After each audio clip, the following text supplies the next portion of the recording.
Welcome into the FutureSox RoundUp. My name is Elijah Evans, joined by my co-host Dylan Barnas. We are back. The White Sox are still playing right now, so I'm still sort of watching the White Sox game in the background here. But we are back with another episode as we near the trade deadline. We did draft coverage last week. A lot of fun getting all that going. We're gonna have updated top 30 coming here soon after the draft. A lot of fun stuff coming up. But for now, actually, I guess the White Sox game just ended. Never mind. I was like, oh, I was checking it, but it's over. So I hope you're joining us for people that are joining us Yeah, live. perfect timing. It's good timing. Finish up watching the White Sox lose their first game in a week, but still a very Hey, we'll competitive take game it. against the Rays. Colson Montgomery's first big league homer, good competition. They're playing a tight game. It's been a pretty encouraging start to the post All-Star break. So, how you feeling about everything, Dylan? How we doing?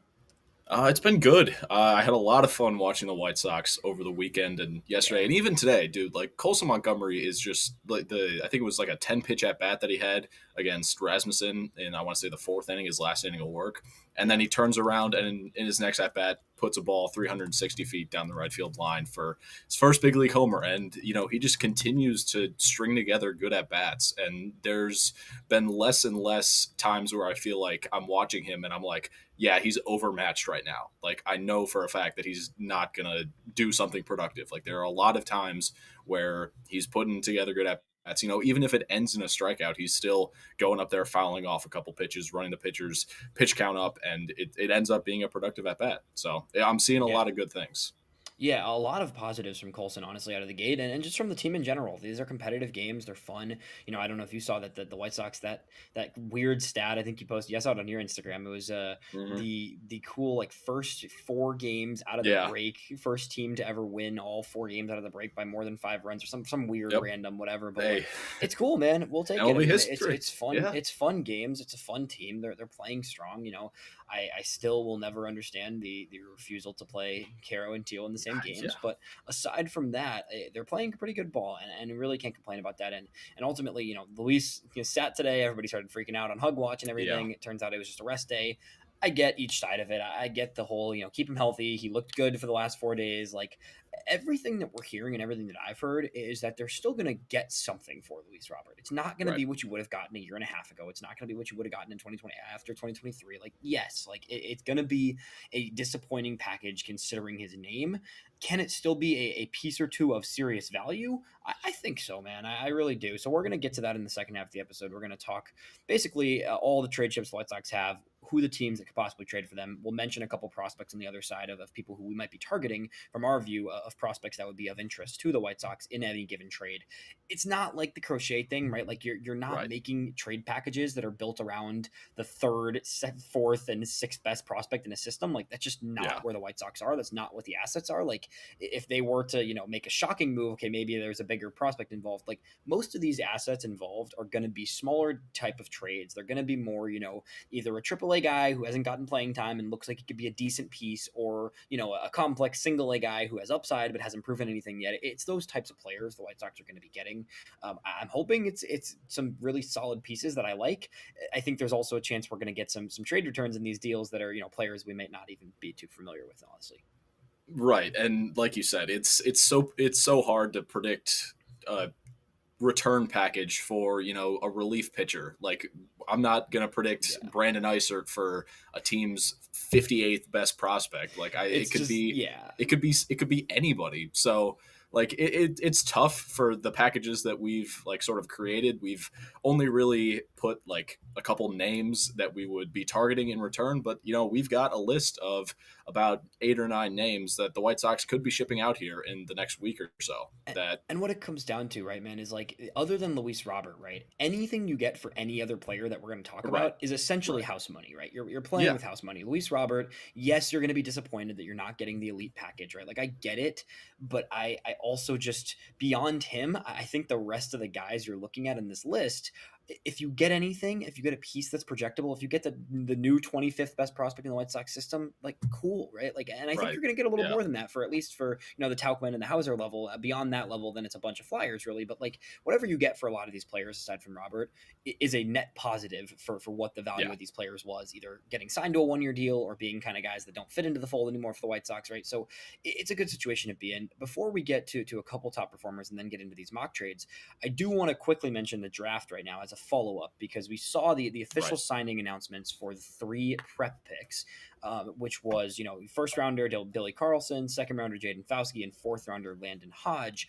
The three prep picks are over $1 million over slot. Billy Carlson gets Yeah. at slot value, which we thought he'd be a little bit under, but at the same time, Mhm. like the Sox got their guy. I'm not complaining about getting your guy and getting paying for him at slot like that. If that's the guy you wanted at 10 and you get him at 10 for slot value, like cool. I'm not going to complain about that. And then you go to a Fauske who stood strong at 3 million. He gets 800 over slot, and then Landon Hodge who ends up getting about 350 or so over slot. So you're at over 1.1 million over slot right now without anybody else in the pre 10 rounds being officially signed yet, and we're expecting 11th rounder Matthew Botton to be an over slot guy as well. So going to be interesting to see how that works. I do want to answer one question here from our guy in the chat.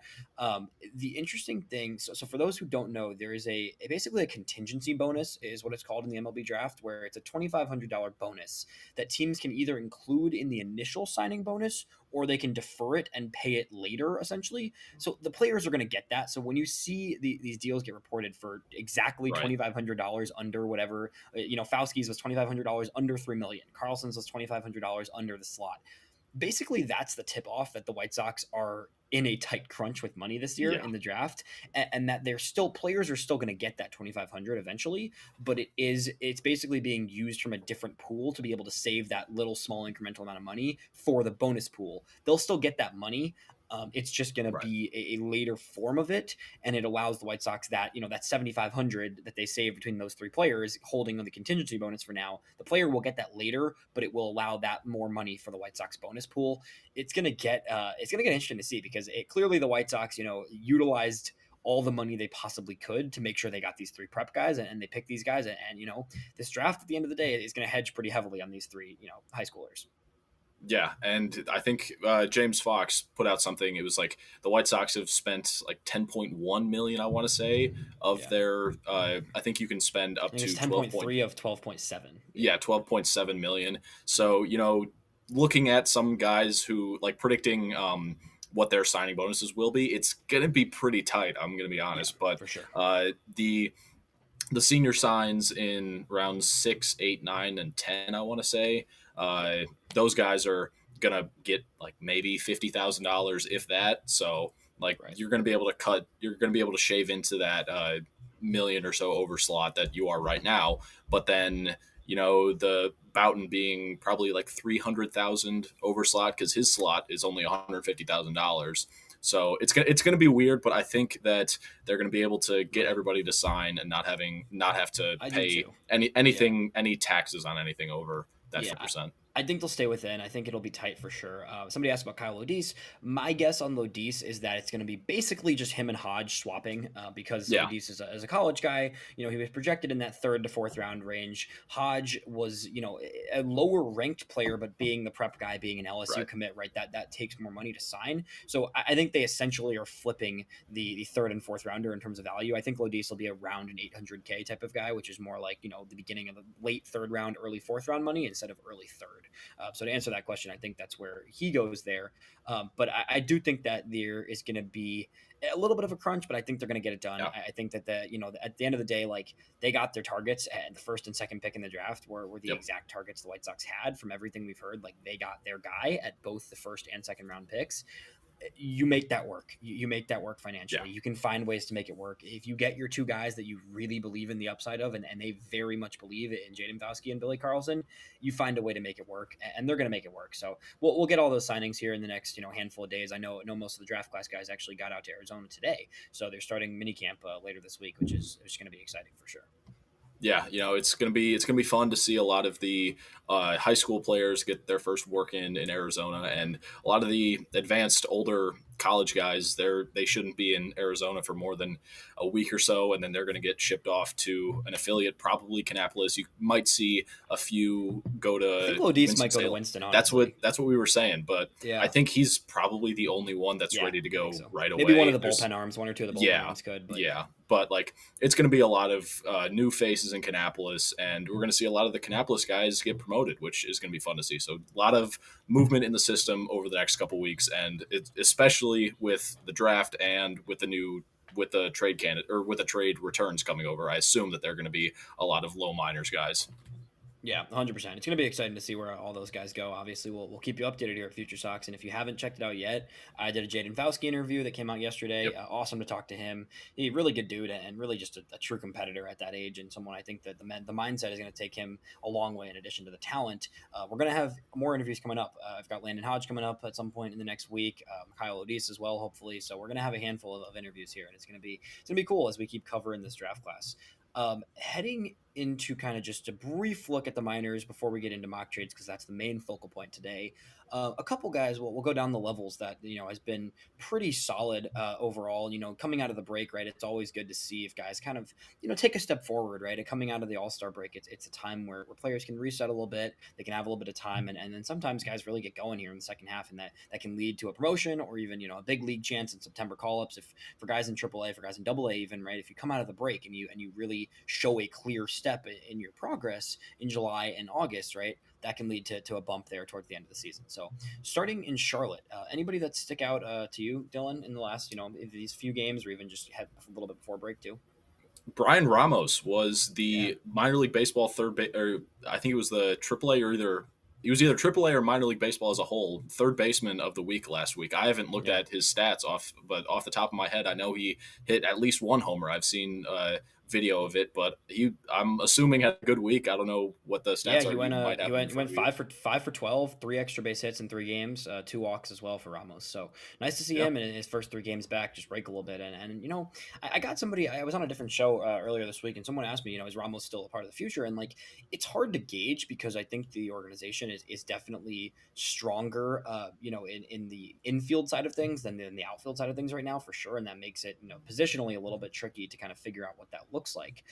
But I do think that Ramos can still be a piece. I think that Ramos, the cool thing with him is he's a third baseman, right? But I think you could have him work at some first. He's worked at second in the past, right? So I think with Ramos, like I would love for him to carve at least a platoon role. Maybe it's a platoon against lefties, right? Maybe it's a weak side platoon. If Colson struggles a little against lefties at one point, or if you see kind of Mydroth back up a little bit, maybe Ramos starts against left-handed pitching. He's always matched left-handed pitching, so at the very least, I think he could be a weak side platoon guy. Which if he can be a bench hitter, a weak side platoon starter, like I'm okay with that. And I still believe there's some tools there for Brian Ramos. It just hasn't come together quite yet this season. And he's dealt with some injuries too, but I do still think he can be at least a bench piece in the future potentially. Yeah, he's always been a streaky hitter. We've seen those Yeah. streaks come and go. We saw a couple weeks in Chicago last year where he looked like he was starting to carve out a role in the everyday future of the White Sox. Yeah. Sadly, it didn't really continue as he would hoped, and he has scuffled a lot this year. Granted, some of that was due to injury, like you said, but it's good to see him start to get going because I think he's still only 23, Yeah, 24. he's 23 years old, man. Yeah, It's not so like there's this is a still a guy lot who's of been time. around for many years. He came up last year at 22, and he still could easily be a big league piece for sure. So I'm excited to see Ramos hopefully get hot, and then maybe it's a September call, man. Depending on the Yeah. deadline, right? Like there should be some at bats for him there in September, possibly. Yeah, if Josh Rojas gets traded, I don't know why anybody would want to trade for Josh Let's Rojas. find this comment I saw earlier. Yeah, DFA Josh Rojas, actually. I would Yeah. support that more than a trade. But, if infield spots open up, I could easily see Brian Ramos being the first one up because, I mean, he's on the 40 man already. I think he might be the only infielder in Charlotte on the 40 man. I'm not sure.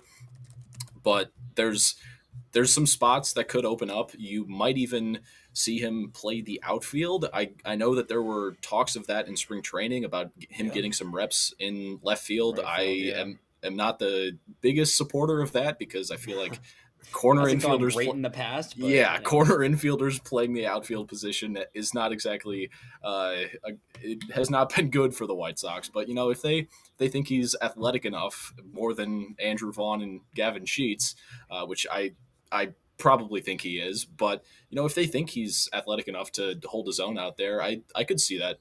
I could see that happening, especially if a surprise Andrew Benintendi trade happens, which I doubt that happens, but unlikely but you never know. possible. Yeah.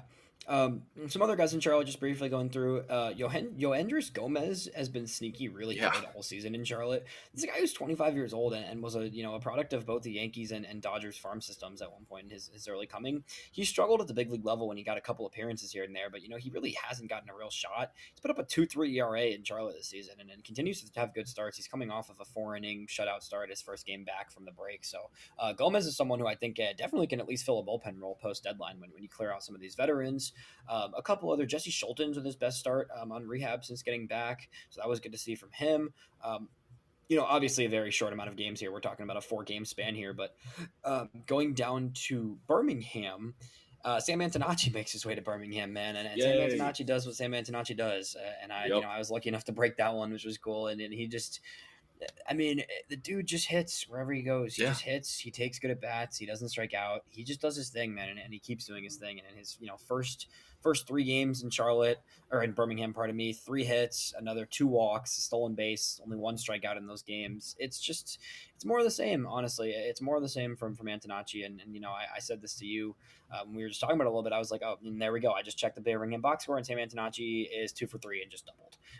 It's Shocker. just the same thing over and over. I don't get why he's not leading off for Birmingham. To be Yeah. honest, I get the Rikun Ishida thing because he walks a lot and you get some of that consistency at the top of the order. But like for me, like Antonacci, like I see more future value there with him than pretty much anybody else in that Birmingham lineup. Honestly, Yeah. that might be me being a little bit bullish on him. I get there's some guys probably still ahead of the pecking order in front of him in the lineup, but like I do think that Antonacci, he looks the same in Birmingham so far. Obviously, 4 games, right? But like he Right. doesn't look like he's at all overwhelmed by Birmingham after what is right? He said for a 5th round pick, he's probably got to be one of the first guys of Yeah. that section of the draft to be in Double A already from last year's draft, right? So Hmm. it's not to be unnoticed there that he is looking really good and is already in Double A as a guy who was drafted last year after playing only 1 year of D1 baseball too. So definitely a guy that I've been on for a while. We've both been on for a while, and we can keep being excited about. We just got to mention in the comment, Wilfred Veras has had a really strong weekend. Actually, 5 hits in the Yep. first 3 games this past weekend.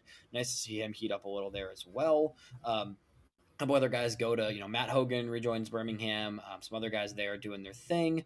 Interesting thing with the Birmingham pitching staff, it's the pitching staff pretty much throughout the minor leagues, which is interesting. A lot of innings limiting. I was Yeah. ready to see Tanner McDougal shove, and then he gets pulled after the 3rd inning in 29 pitches.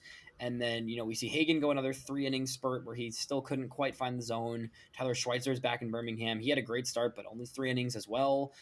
Interesting to see kind of the energy here. Tyler Schweitzer was out of the pen, but interesting to see kind of this continual innings limit thing going on in the minors right now. Where I get it, right out of All-Star break, it's probably just part of coming right off the break and trying to ease in, but it is interesting that there's some serious limiting of innings going on. Yeah, and with guys like Tyler Schweitzer, like he's an advanced college arm. Like I feel like he doesn't Yeah. need to be limited on his innings, on And his he threw a lot workload. last year. It's not like Exactly. he didn't throw a lot like in Exactly. the past. So So he's no stranger to pitching 6 innings every week for an entire season. So that one I feel like is the biggest question mark for me.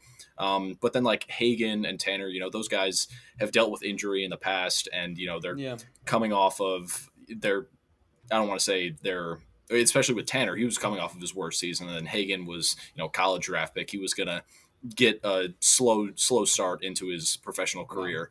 But Tanner, I really think that he is, or that the organization is slow tracking him for a September call up, because It sure seems that way.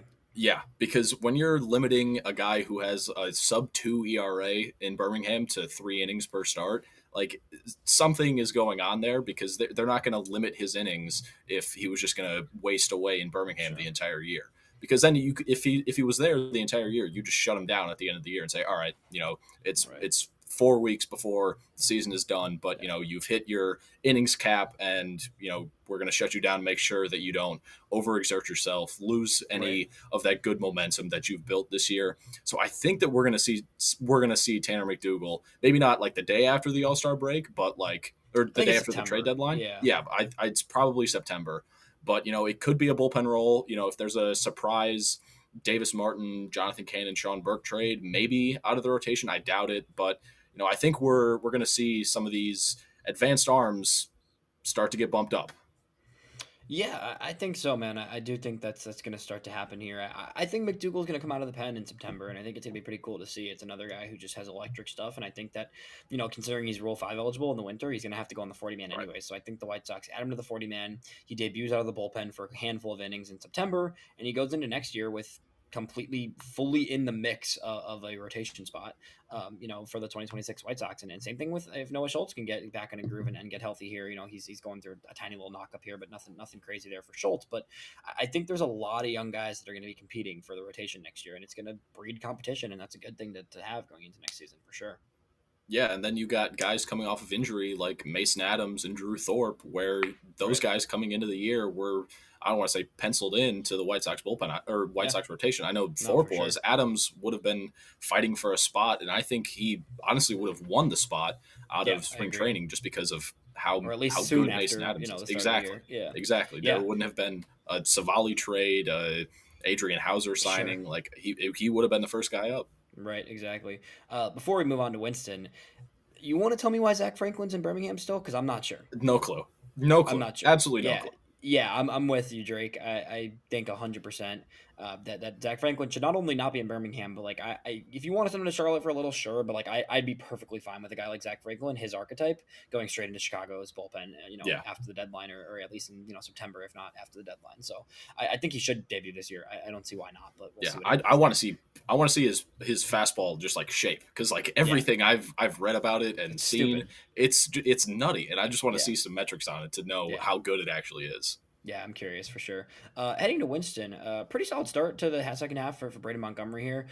3 hits or 4 hits over the weekend in 3 games. 2 of those being doubles, 2 walks, 2 strikeouts. Nice to see Braden kind of get in a groove there. And then today, I believe he had another good game actually. So that makes it. The stats haven't updated on MLB, but yeah, another 2 walks and a hit today. So that makes it 5 hits and 4 walks in his first 4 games out of the break. So Not really bad. nice to see Braden start hot here after a lot of ups and downs for the past 2 months. A lot of good for sure, but Yeah. also some struggles at times in Winston-Salem. So seeing him start the break, just looking hot, looking comfortable, is good to see for sure. Yeah, and I think that there hasn't been anything from Braden Montgomery this year that I wasn't expecting. I knew like I was expecting him to Right. crush it out of the gate against low A pitching and then get promoted, which he did, and then he scuffled a bit once he got to Winston Salem, and now he's adjusting back, and I'm not saying a Birmingham promotion is tomorrow, but after we see some of the draft picks get up. I think that he spends like the last 2-3 weeks in Birmingham if there's a roster crunch in Winston Salem. Yeah, no, I'm with you, man. Very interesting little thing that I'm looking at the Birmingham box score today, which I am curious about. Guess who came in for the close today for Winston-Salem? Pardon, not Hmm. Birmingham, Winston-Salem. Winston Salem. Yeah, I'm pretty not interesting here. sure. He hasn't made a start in 2 weeks. He was just promoted and then hadn't pitched in the last week and a half. Seth Keener closed out the game today for Ooh. Winston-Salem. Okay. Okay. We've been talking about this one. Yeah. I think I will say this for those Seth Keener, right, a third round pick, so you want to get that a good try as a starter, similar to that Peyton Polite conversation when he was coming up a couple years ago. I think Seth Keener could be a really nasty bullpen arm. He Yeah. was a bullpen arm in college, and he was a very good one at times. Hmm. Yeah, you want to try those guys as a starter, but given the level of starting depth in the organization now compared to 2 years ago when Keener was drafted, Hmm. I kind of like this. I'm kind of here for this personally. Yeah. Yeah. Yeah, interesting little note there. Like Yeah, we've been saying, like ever since the pitching depth has been established, some of these guys are going to end up shifting to the bullpen, and it's not because of talent. Like they can't perform as starters, and Keener has scuffled as a starter, no doubt about that. yeah. So there, with him, it kind of makes sense that he was shifted into a bullpen role. But Well, and like we'll see if that some lasts. That could be an innings exactly, thing, but interesting to see that exactly. it wasn't only out of the pen, it was out of the pen in the ninth inning, which is Yeah. interesting. So Yeah, some of these guys are going to get moved to the bullpen, and not because of that they can't be a starter down the road. They right, absolutely could be, but it's just because there's so much good starting pitching above them that if they want to get innings and move up the levels, they're going to have to pitch out of the bullpen because there's right. simply no room in the rotation for them. Yeah, exactly. Quick question here. I we'll get to this a little later, but I do want to answer this question just because we got it coming in Yeah. here. How many 2025 draft picks make the Future Sox top 30? It's 4 for sure. I think it's definitely the top 4 guys, and then from there, it's a little bit of a toss up. I think for me, it might just be those four. If there was a fifth, it would probably be Colby Shelton as the fifth. I think, is that fair to say? I was gonna give a little bit of love to Gabe Davis just because of Potentially. how much just raw stuff he has, but I think Colby Shelton is probably the like 32 or 33 for me right now. That could Yeah, change, but they're both in that I back edge, but definitely the top yeah four, right? Yeah. yeah I think 4 is a pretty safe bet right now. Maybe 5, maybe. Yeah, so that's where we're at. Not a ton else to talk in Winston here. I'm trying to look through and just see. I mean, Christian Opper, another guy that was in limited on his innings and his first start back, but looked solid. Another 4 strikeouts across 3 innings for him. Well, didn't it Generally get delayed speaking, by it's rain just too? yeah, it was a whole that was a weird. There was a bunch of rain out situation I think for Winston's first series back, which got a little messed up. But that's all I got in Winston. Heading down to Kannapolis because I want to get into these trades. We're already 25 minutes in. We got to talk about Oh trades, yeah. man. So heading, talking a little bit in Kannapolis. The headline is George Walkow for Yep. sure. George was 7 hits in his first 4 games, and he had one of those. I think one game that was 4 hits, right? I think one game this I weekend where he had a think. 4-hit game, including a homer. So nice to see Walkow come out of the break a little bit hot today. He had a rougher game. Went over 4 today, but with 3 really strong games to start the break over the weekend, which is great to see. Would love to see a big second half out of him and just cement himself, kind of going, still in that pedigree going into next year if he can really put together a nice strong second half here. Rony Hernandez with a nice start to the second half here. Another guy to mention there. In the pitching side, Justin Sinibaldi had a really good start. Luis Reyes also had a really good start coming out of the break. So nice to see kind of just everybody getting out of the break hot. It's been a pretty good start in these first 4 games for the organization. Yeah, and All things considered, yeah. it's really nice to see George Walkout just healthy. Like he Yeah. had strep and the flu at the same time, and it just absolutely cratered his momentum. He was on a little bit of a hot streak in June, and then got sick, and then went on a 3 for 48 skid over like 2.5 weeks. So Yeah. it's just nice to see him healthy and continuing to do what we saw from him earlier on in the year.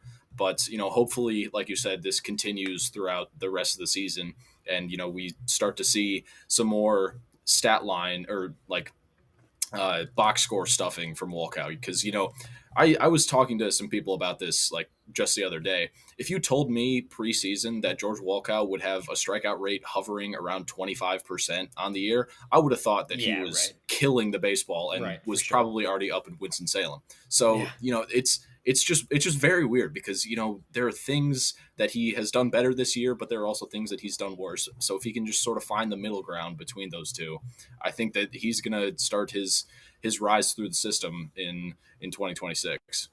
Yeah, no, I'm with you there, man. I'm totally with you. Yeah, somebody mentioned Marcelo Acala was added to the top 30 on Pipeline. Pipeline's decision making on in terms of complex Okay. guys is always a little bit questionable, Yeah. but he has been good. 820 OPS this season in the Arizona Complex League, and then Nick McLean, who was in Kannapolis, does seem like he's going to be out for the year on the Yeah. 60 man. It sounds like he's going to be out for the season, so we'll see him back in action next year. Same thing with Casey Sauke. Unfortunate to see third and fourth rounders from last season basically not play this year and not be healthy at all this season. So we'll see what has up with them in the offseason heading into next year. That's all I got on that. I'm ready to talk trades, man, because it's Yep. time. I've been texting back and forth with people about Luis trades, about this and that. Should we just start with the big fish and just jump into Luis Yeah. Robert? Yeah. This is what the people came here for. So So Luis Robert, tricky market. We get yeah. it. We all understand the market's complicated. He is a high level center field defender. He's been mashing lefties, even with a poor season on the books for him. He still has been a lefty masher throughout the season. That's where it comes down to. I know somebody just asked, right? Is it a bad idea to keep Robert?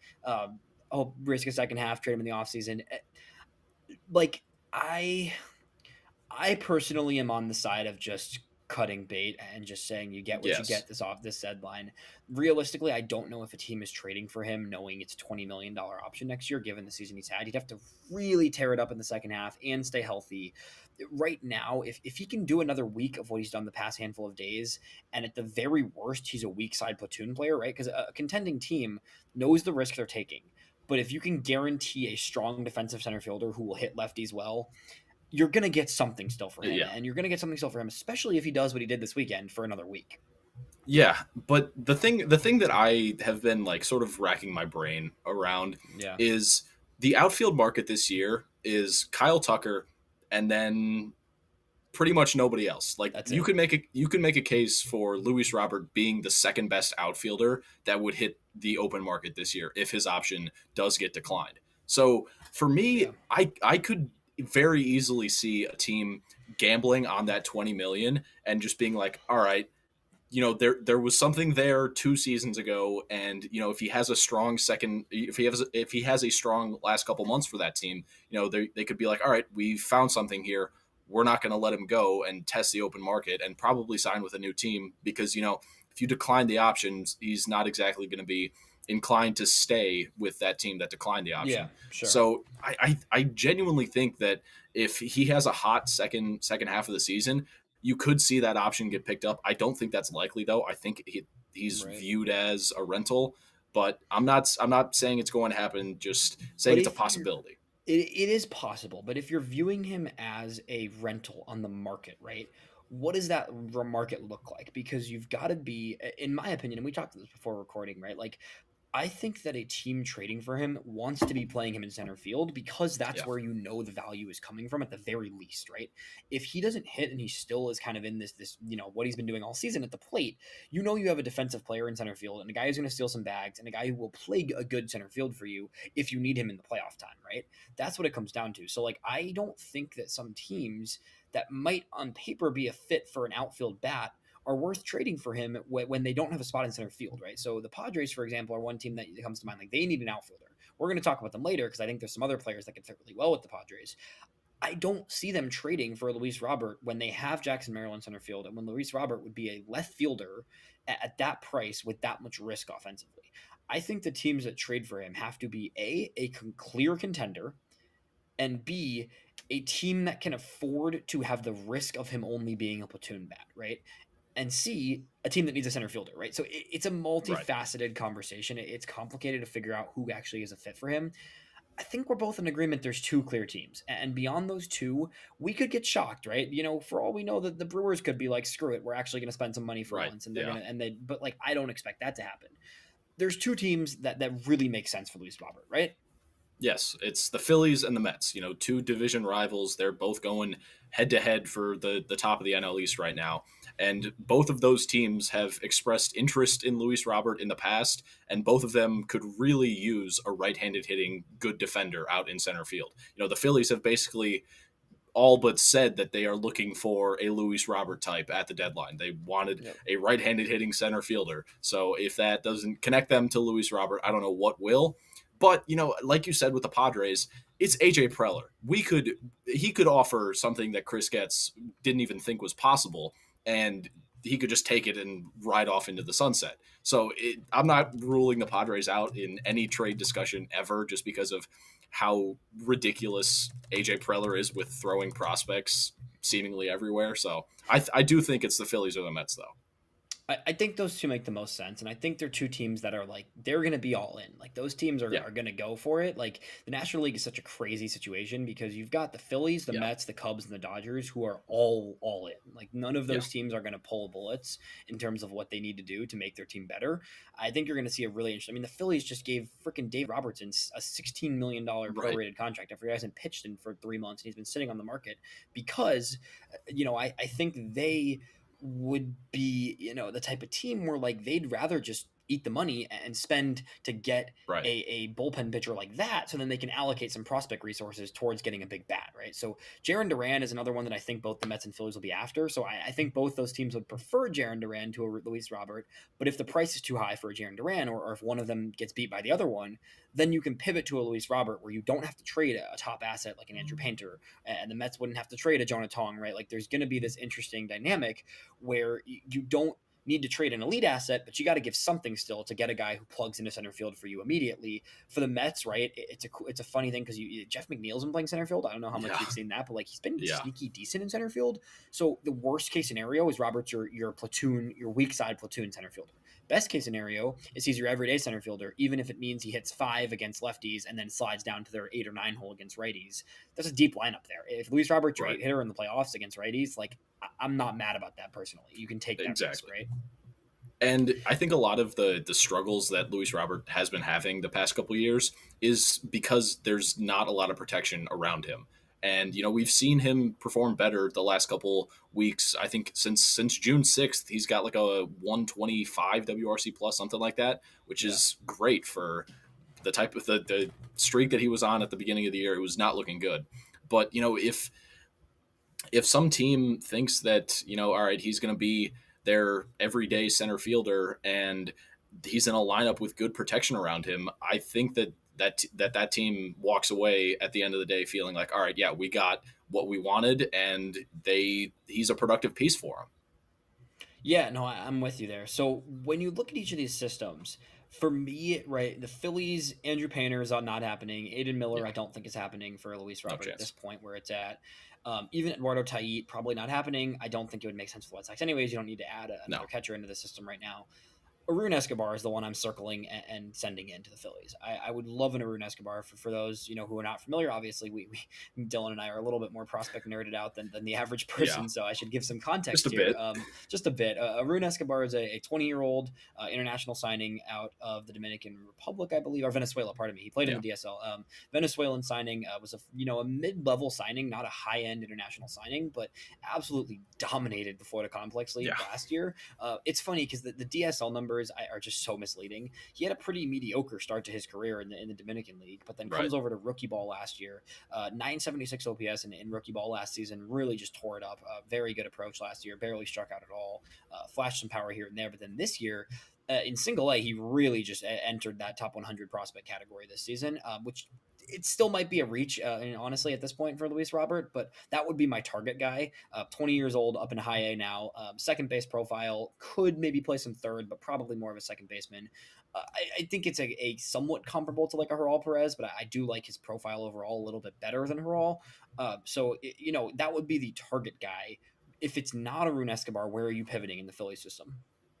I mean, the Phillies have a lot of good pitching, and the White Sox draft was a ton of bats, and if there's been like a lot of deals, especially recently, where teams aren't willing to give up their top of the line position player prospects. Sure. And if that means that a team is offering either a B tier position player prospect or an A tier pitching player prospect, I don't think you're getting any A tiers for I know. Luis at this I know. point, but I'm yeah. not. I'm not saying it. Say it's like C tier position player, B tier pitcher.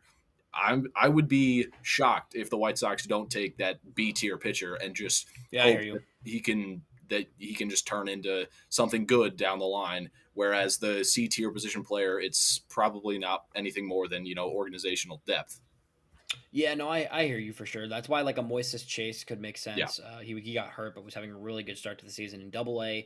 22-year-old right-hander for the Phillies organization. But I also think they got some interesting bats there. Like a Gabriel Rincones is a guy who yeah, yeah, you're not thrilled about that being your headline, but if it's paired with another prospect, right? If it's a Rincones and then more of like a projectable arm to throw in there, a younger level arm maybe. Rincones could be in the White Sox outfield next season, and it's not a super exciting profile, but it's at least a fourth outfielder probably at the big league level. There's a couple other guys in that system that could make sense. When you look at the Mets, another similar situation where like a lot of their talent is more on the pitching side, where I could see it on the hitting side. I heard that a Drew Gilbert or Ryan Clifford are two options there. Two guys that were traded into the Mets organization, or Clifford was they were both Astros guys. They came over in the Verlander trade to the team yeah. there. So I think Drew Gilbert is someone I've heard mentioned a couple times. He's having a decent season in AAA. He was it's been pretty good. It hasn't been again not super exciting, but when you look at this deal, it's probably going to be one of those AAA guys who has some projectability, or a young unproven guy with some excitement but a long way to go. So that's probably the route it ends up being. I think Gilbert's the one that I've heard the most as an option there. I could see the Sox just taking like a longer term guy with like a Jesus Baez, who's a 20-year-old infielder in the Mets system, more of international guy. You could go with like a Ronnie Mauricio potentially. Adrian's mentioned that as well. Right. Ronnie Mauricio is a guy who's been up. He's shown to be a big league player. I don't know where he fits into the White Sox like infield situation, but I do think there's at least options in both of these systems that would make some sense for Robert. Yeah, I'm gonna give one like deeper shout name Let's hear it. in that Met system. Jacob Reimer in He's too Double good, A. man. He's too Yeah, good. I'm I think he's praying too good. because Yeah, he's the Mets' 17th ranked prospect right now. Across 2 levels this year, he has Come an on, Dylan. 8.6. Why are we looking at pipeline, man? Come on. I'm just pulling up the players. All right. But yeah, across Understood. 2 levels in high A and double A, he's got an 865 OPS, 11 stolen bases, uh, 37 walks to 80 strikeouts, and only has 4 homers, or sorry, has 12 homers on the year, 4 triples. But if they want to give him up, I'm all for it. But I think that the Mets are going to trade one of their blocked infielders, whether that For be sure. Mauricio, Beatty, maybe a Luis Angel Acuna. I doubt that Acuna gets moved, but I could see just Luis Robert for Brett Beatty getting offered or getting asked Yeah. for by the White Sox. Yeah, somebody mentioned Ilian Pena as well here in the Mets. I would love that, but I don't see it Love happening. it. Yeah. Pretty No chance. pretty hard to imagine a $5 million international signing who's Yeah. 17 He years was their old top guy getting last traded. year. Their So, top guy, also like the second top. I don't know if you know, the second top paid guy behind Sasaki in the entire international oh class boy. last year. So I Jesus. doubt it. I think that's pretty unlikely. Beatty, I don't think so. The way he's playing lately, I think if he gets moved, Yeah. it's in a bigger deal probably. So I don't see that happening. But a lot of options there with the Mets, actually, more than I maybe thought at first look of how that would go. But I do think that one of those two teams is the option for Robert. There's a Giants we mentioned as a possibility. There's a Yeah. couple other teams that could swing it maybe, but really the two teams that it's just a clear fit of they need a center fielder, they can afford a little bit of risk, they have some pieces to trade. I think it's one of those two. And no, to answer the question in the chat, you can't trade drafted guys at this point. It has to be waited until the offseason. Yeah. But Um, they can be player to be named laters in a trade. Technically, but So, it's but pretty hard to pull those off. yeah, Pretty I uncommon at doubt the it'll deadline. happen. Yeah.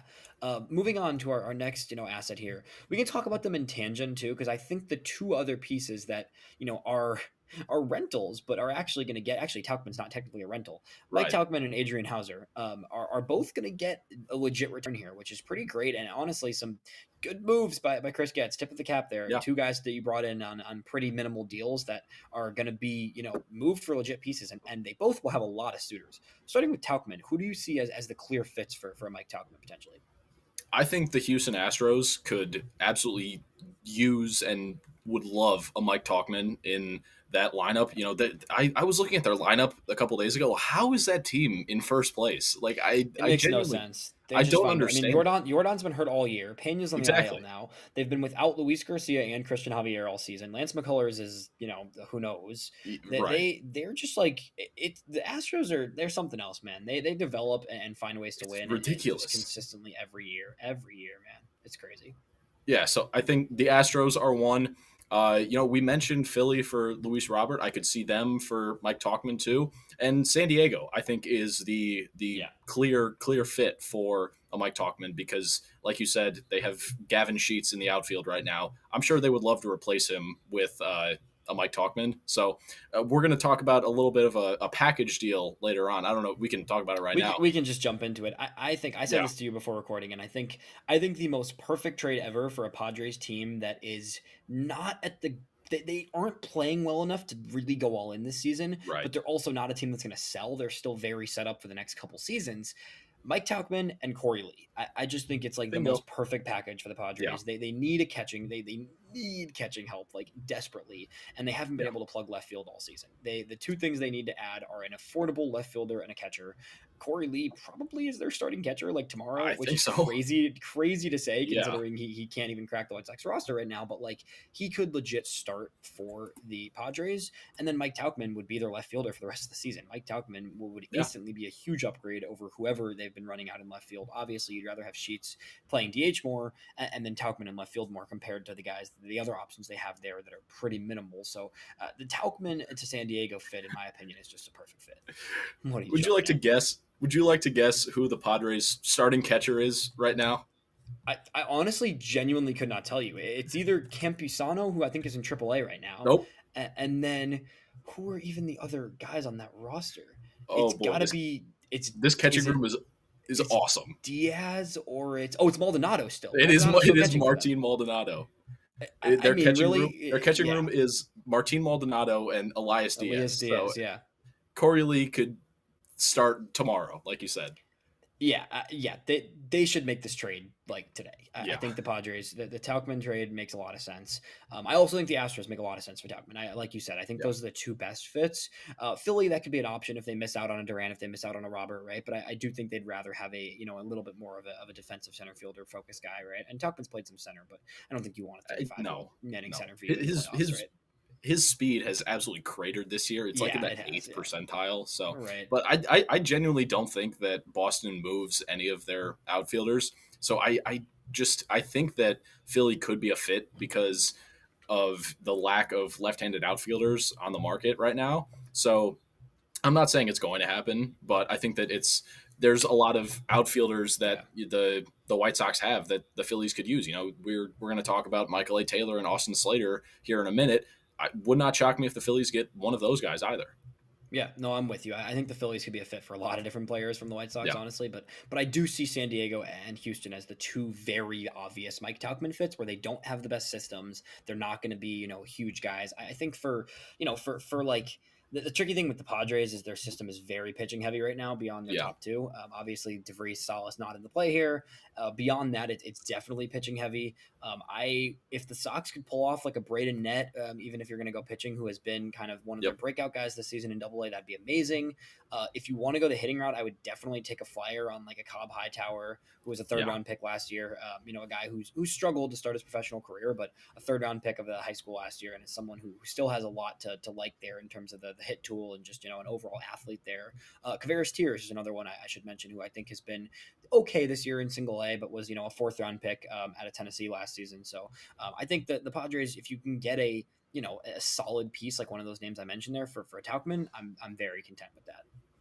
yeah. And I think that if the return for Talkman will be better if you package him with Hauser, Corey Or Relief Lee, Farm or and Corey Lee. Exactly. exactly, There's so many exactly, options there. I do think we're going to see a number of like two tandem packages here from right, the White Sox because aside from Robert, right, any of these players, Tauchman, Hauser, Slater, Taylor, Lenyn Sosa, potentially Corey Lee, like any of those players, a duo of like a team that needs two things. That's why the right. Padres make perfect sense to me. Same thing with the Astros too, because if you put Tauchman with Corey Lee for the Padres or Hauser for either of those teams could be great, right? So I think we're going to see some of those kind of two veteran packages dealt out to maximize the prospect return. Yeah, and that's what the White Sox should do because if your options are Yeah, the 30th ranked player in a system, or you add on another veteran piece that won't be here past November at yeah, the very latest, and then you get the team's 15th best player, like sure, why right. not? Are you familiar with Kevin Alvarez in the Houston system? I'm not. No, Not that you should be. I This is yeah no, how I'm not that I much of know a that sicko. this is how I've gone a little too far deep in It- the prospect side of yeah. things. 17-year-old international signing in the Dominican League for the Oh Astros. yes, yes, I do know He him. I do he's know him. sick, dude. Yeah, 30 games, and again, DSL numbers are like fake, so I don't want to put too much stock in numbers, but 30 games in the DSL, he struck out 11 times yeah, and has a 906 OPS right now. He was a $2 million signing last year out of the Dominican Republic. Like, sure, honestly, yeah. like Why I'm not? fine with those flyers when you're playing with house money, like I said, with this type of situation. I think that whatever you can get in terms of upside is great. The Astro system in general is also a bit weaker, but moving on to Adrian Hauser, we can tie back into the Astro system here because I do think Adrian Hauser gets a sneaky return and actually Yeah. probably a better return than Tauchman in my opinion. Yeah, I said like a couple of weeks ago I would be shocked if we got a system top 15 for Adrian Hauser, but like the way he's been pitching, I think we're gonna get a top 15, maybe even top 10 of a weaker farm. Like Yeah, I agree. the Astros don't really have that good of a farm, so I could very easily see them getting like a eighth or ninth ranked prospect for Adrian Hauser just because of how weak that farm is. Yeah, 100%. I think that am I crazy to think that like the White Sox could pull like Jacob Melton for like Hauser and Tauchman? Like I would love Ooh, that. I'd be okay. all over that. I mean, that might be a Yeah. little bit of a bold pick there. He's pretty consensus the second prospect in the Astros system Yeah. pre-draft, obviously. I think that you could justify for the Astros, trading a Jacob Melton who doesn't really fit into their long-term outfield with the idea of a guy who can be your back end starter in Adrian Hauser and a guy who can start in left field and allow Jordan Alvarez to be your full time DH when he comes back, and in Mike Tauchman, right? So I think that's possible. It's funny to think of trading two vets for one singular prospect, Right. Yeah. but if it's a borderline top 100 guy like Jacob Melton and a guy who could start in the White Sox outfield literally today, I'm kind of here for it.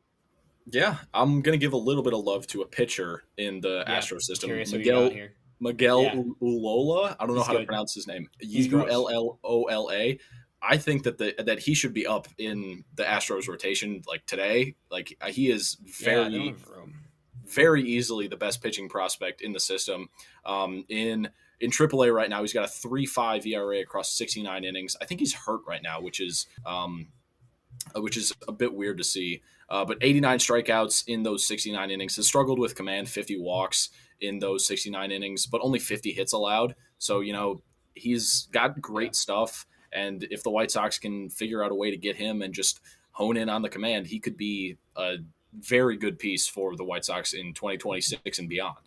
Yeah, no, I'm with you, man. Anderson Brito is another one there to shout in the Astros system. I think if you're looking at a Tauchman or a Hauser package, one of those two arms would be great. Brito is a 21-year-old pitcher, so a little bit more of an upside guy, a small kind of stature, just gets the job done guy. But at 21 years old in high A, he has a 3.28 ERA and has just been pretty consistently shoving throughout the season, even on a somewhat of a an innings. He hasn't thrown a ton of games so far. There's some guys. The Astros system again, it's a weak system, but even a top 10 guy like any of those guys we just mentioned in a weak system for a Hauser or a Tauchman, like these are the trades you make that help a rebuild be accelerated, and you got to nail some of these Tauchman deals, the Hauser deals. Like I've heard people floating the idea of keeping some of these veteran, one or two of these vet guys to like try and have some veteran presence, and like Tauchman would be the one I would maybe consider just because No, he has a year of control next year. But no, you cash there's in, there's you get always one of there's these always going guys to be late. veterans cycling in and out of the clubhouse, Yeah. especially with a young team like the White Sox are. Yep. There's going to be veterans signed in the offseason. It's not like the entire team next year is going to be Exactly. rookies or guys in their second year. Like there's going to be guys brought in to Yep. help that veteran mentorship. And just because if Colson Montgomery and Kyle Teal and Edgar Carroll can't go 2 months without a veteran hounding over them, I don't even know what Mike Talkman exactly does. Everybody And he's makes it. everybody loves him. Everybody Yeah, loves no, him, he and which he is seems great. like a But great you can guy. find those guys. You can Yeah, find but those guys, and yeah, yeah, yeah, exactly. So if they can't go 2 months without him or another veteran leader being there, it, it's not going to work out for him because eventually those guys are going to need to make that step and be able to survive on their own without essentially a father figure in the clubhouse. So yeah, yeah. I'm with you. You got to trade Tauchman and Hauser. Those are the two guys you're going to get legit asset back for. yeah, If you can get a Miguel Ololo, I don't know how to say that name, or Anderson Uyola, Brito, or any of those kind of quality pitching prospects that are in the top half of the Astros system, you make that deal immediately. Honestly, I think that especially a guy like Hauser who came out of nowhere and was signed in the right? middle of off the streets for mid-season by the White Sox, and has been the best pitcher in the White Sox roster, honestly, which is Yeah, crazy. But like you're gonna get a legit piece for him, and you got to make that deal. You got to cash in when you can. Moving on to some other guys, those are the only three that are like that I see as legit assets. Everybody else in this list, I think, is a tack on, right? If you can get a right, singular flyer for them, cool. But realistically, you get just you tack on a Taylor or a Slater with an arm, or you tack on a bullpen arm with a Mike Tauchman or with a Luis Robert, right, to just add a little extra juice in there.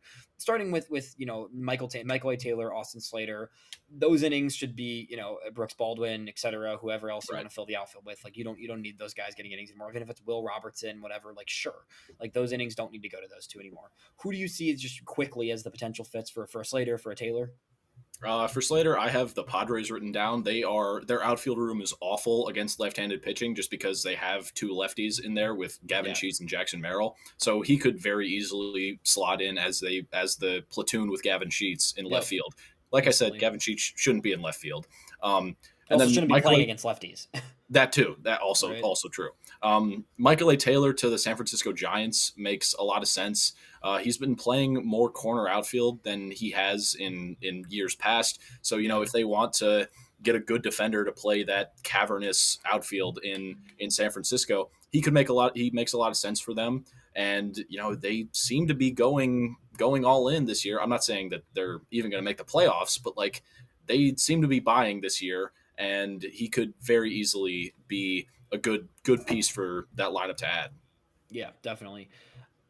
I think you're right. I think again, those guys are throw-ins, right? You're probably not doing an individual trade for a Taylor or a Slater. Maybe someone gives you like a complex league flyer or just a Right. AAA kind of not working out type of guy for a Taylor or a Slater. But like ultimately, I think if you can tack one of those guys onto either a Hauser or with a bullpen arm, then you're actually going to get a little bit of something.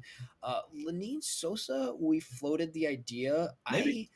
I'm kind of in on trading him, to be I honest, am too. because I think you've seen more than you were, you've seen more from Lean Sosa overall this year than you had so far in his career. And that's a good thing, of course. It's good to see him kind of taking a step forward.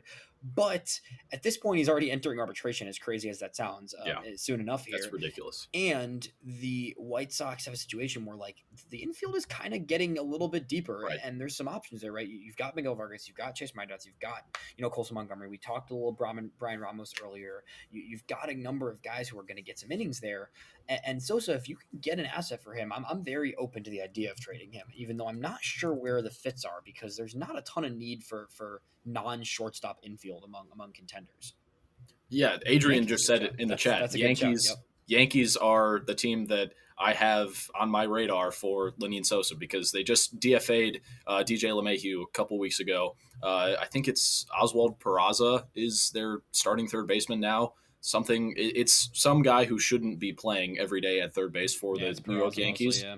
Yeah. So, if they think that Lenyn Sosa would be a good fit for their team, I'm all for it because then, my draw slides back over to second, Colson Montgomery slides to short, and then you have seemingly your infield of 2026 locked up because then you maybe go out and sign a third baseman, a first baseman, and Miguel Vargas slides into whichever position is open. But then you got Montgomery and Mydroth up the middle. And I feel like those are their natural positions. Granted, they both can play. They can shift left one spot and play either third or short. But I feel like Right. that's the organization. That's what the organization wants their positions to be: is Montgomery at short, Mydroth at second. Yeah, I think so, but I don't know, man. I see a lot of the intrigue of having Colson at third, and I think that you've seen Yeah, some really good times from him so far. But yeah, I think the Yankees are the fit for Sosa if they move him.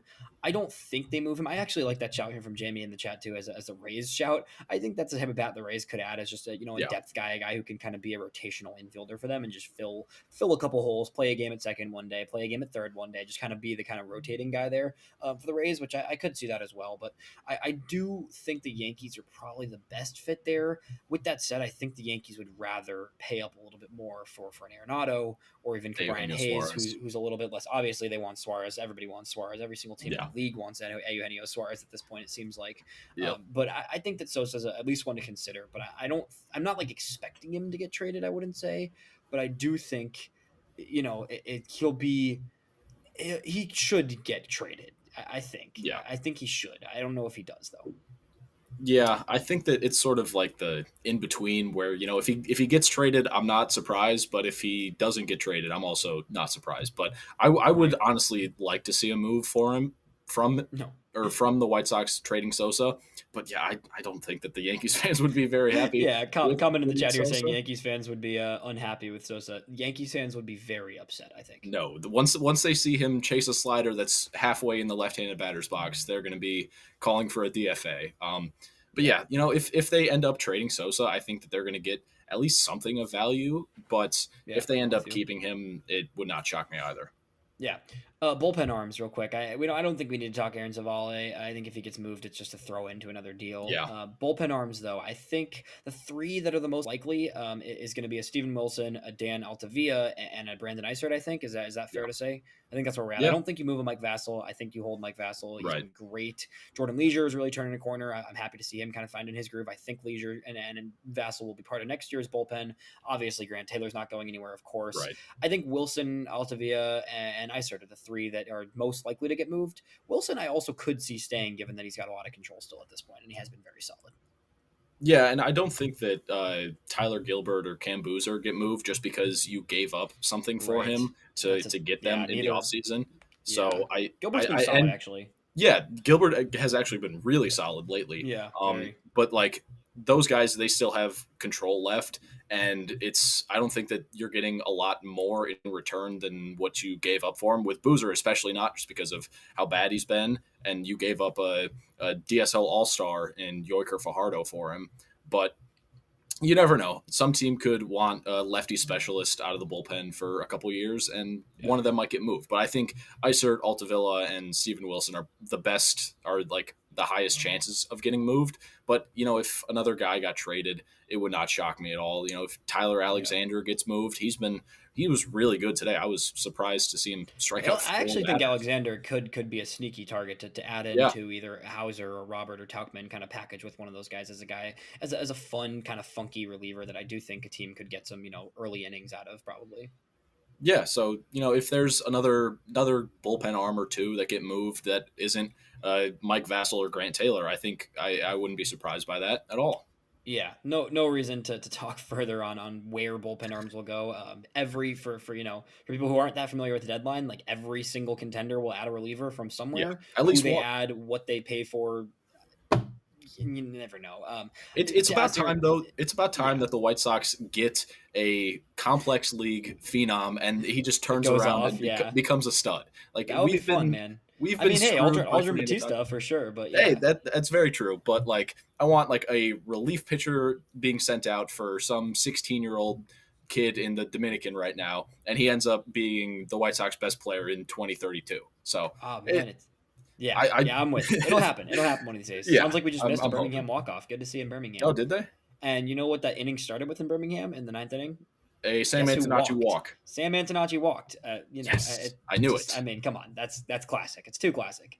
It was Love it. a four pitch walk. That's hilarious. But yeah, so that's where we're at with that. The last thing to mention briefly here, because I want to wrap here soon. Thank you for everybody for hanging out. We got some Yeah, great viewership today and some awesome action in the comments. So we appreciate you guys hanging out with us and talking some White Sox trade deadline. Obviously, we'll have a ton of trade deadline content next week. We'll yep. definitely hop on a pod. I think probably the night of the deadline, or maybe either the night of or the day after, we'll definitely get on a pod and break it all down for everybody for sure. The last guy to mention. Do you think a Davis Martin trade is possible? It makes it tough that he just got off the IL Right. Yeah. today.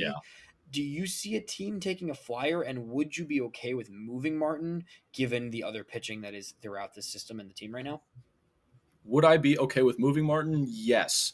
Do I think they move Martin? No. Yeah, I'm I with you. think that if he hadn't gotten hurt, I think that there would have been a little bit of a higher chance that he got traded. Yeah. But I think that, since he got hurt, I don't want to say his value cratered or anything, but, he was on a streak of like 6 straight starts with 6+ innings pitched. So he was going on a streak to be, one of the better arms that could have been available at the deadline. The forearm strain just sucked and it killed his value. But, if some team like the Boston Red Sox, who is very pitching needy right now, if they want to give Yeah. up a Jonathan Garcia, the password, sign me up. I don't think Yeah. that I don't think that he's available though for a Davis Martin. Y'all Hingston for the Yeah, record. Hingston. Yeah, That's the first I time. I had to learn that one because we just did a JB video on him recently. So, Huh. but the password is a sick nickname. Yeah. So, Yeah, yeah, that's but awesome. yeah, I'm game for that. I think Martin, a move for him would make a lot of sense, but ultimately I don't think it happens. I think the injury combined with the fact that the White Sox still have a lot of pitchers coming off TJ. I think that Martin hasn't been necessarily his best, right? I do think that there is kind of this unlikely scenario that he gets moved, but if he does, and you can get a legit prospect for him, and I'm okay with that. I'm open to it for sure. I want to answer one more question here from Kevin in the chat. He asked if there's a dark horse from the White Sox team that gets moved. I think we mostly covered anybody. You got anybody else you think could get moved? Andrew Benintendi. I think that there is a small chance. It's not a big chance, Yeah, but there is a very outside possibility that some team sees what he's been doing this year, which is sort of hitting the ball and wants to take on that contract because, as we get farther and farther removed from the signing, that contract doesn't look too bad. There's not a lot of money that is still left to be paid. I think it's this year and next year. And, or no, we signed him in after 21. So it's 22, or I don't know. Regardless, yeah, there's less money that has to be paid now than there was a year or two ago. So, if some team wants to take on Benintendi's contract and give up a, Yeah. like I said, a 16-year-old guy playing in the Dominican right now, I'm all for it. I don't think it Yeah. happens, but Yeah, it's another year. His scales down the last season, so it's 17 million in 2026 and 15 million in 2027. So, possible. I think that's maybe. definitely a possible situation. They would definitely have to eat a little bit of money as well in that. Probably this might sound a little crazy. Any universe, the White Sox trade Shane Smith? That's exactly where I thought you were going, and I I don't think think so, I but think like that there is, but it is not this one. I think that there is like there's like a an two alternate percent chance. universe. Yeah, Yeah, yeah, like that's yeah, fair. That's fair. in the alternate universe where Shane Smith is, balling out of his mind, and the White Sox Yeah, are getting like four top 100 prospects for him. Sure, trade him, but it's not this one. There's like a 2% chance that he gets moved in my mind. I think that they just want to continue his development, and you got him for free in the Rule 5 draft from yeah, Milwaukee. I think you just take that and let him yeah, develop, because we're barely scratching the surface of what Shane Smith can become. But I could also see them cashing in on that hot start that he had, that all-star first half, and just yeah. saying, we just got a boatload of prospects for a Rule 5 pick. Yeah, I think a little part of me wants to see it. I do think there is a world where it happens. Yeah, No, to answer the comment, I don't see Miguel Vargas getting moved. I think that not a one's less chance. likely than Shane Smith, in my Not a opinion. chance. I don't think Smith goes either. I'm just throwing it No. out there as a you never know. We'll see what happens. One more question to answer. Both Thorpe and Mason Adams had TJ right at the beginning of the season, right at the end of spring training. Yeah. So those guys will be back next year, but it won't be out of the gate. I think they'll have to build up, right? So I would expect a Mhm. Thorpe and an Adams to be in the rotation possibly come June next year, more likely Right. than at the beginning of the year. So you're going to need to open the year with 5 starters that don't include those two. Yeah. So, if those guys do end up coming back in May, June, whatever, there's going to be some veteran signings, like this year with Martin Perez, Bryce Wilson, the 2 months that he was here. Uh, I think we could see another Adrian Hauser pick up off the street after a minor league opt out. So I don't know. It's Yeah. the rotation next year has a lot of possibilities, but I think that the three that are penciled in right now are Jonathan Cannon, Sean Burke, and Shane Smith. Davis Martin Yeah. could be traded in the offseason. I'm not sure. Yeah, I'm with you, man. We'll see what happens. It's going to be really interesting to see how it all shakes out. Obviously, we'll have you covered next week with the deadline.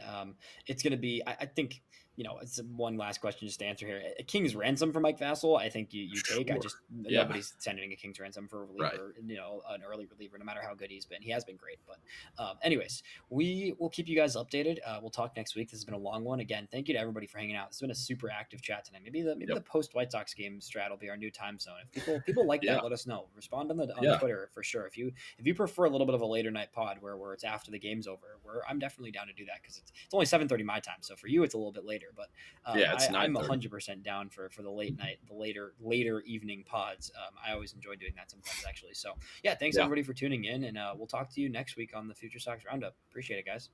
Thank you, Thanks, guys. Dylan. Have a good one. Yep. You too.